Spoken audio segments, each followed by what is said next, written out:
Territoire, population, économie, en 3 chapitres et plus de 80 pages, Vendée Expansion publie cette semaine le résultat de ses recherches sur le développement économique de la Vendée.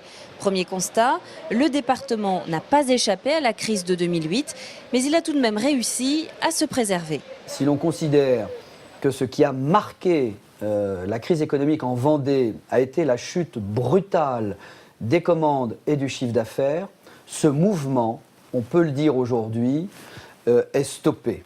Il y a toujours des situations diverses, disparates, hétérogènes, mais les grandes tendances, malgré tout, sont celles-là aujourd'hui.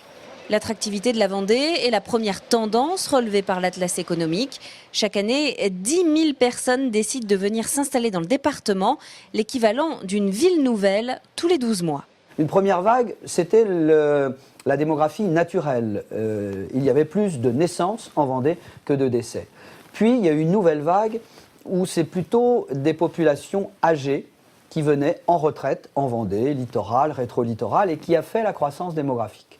Et enfin, ce qui est très intéressant, c'est que durant ces dernières décennies, c'est la population migratoire active, ce sont les actifs qui font le développement démographique de la Vendée. Des actifs venus travailler dans le département, attirés notamment avant 2008 par la réputation de la Vendée, celle d'un territoire au bassin d'emploi plutôt prospère. Évidemment, la crise économique que l'on vient de connaître a fait perdre beaucoup d'emplois et a augmenté le taux de chômage de la Vendée.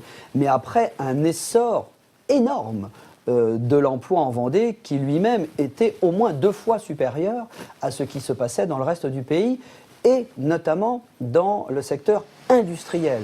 L'industrie confrontée à la mondialisation, l'agriculture en quête de nouveaux débouchés ou encore le commerce dominé par la grande distribution, autant de thèmes abordés par le nouveau Vendéoscope, le premier depuis la crise.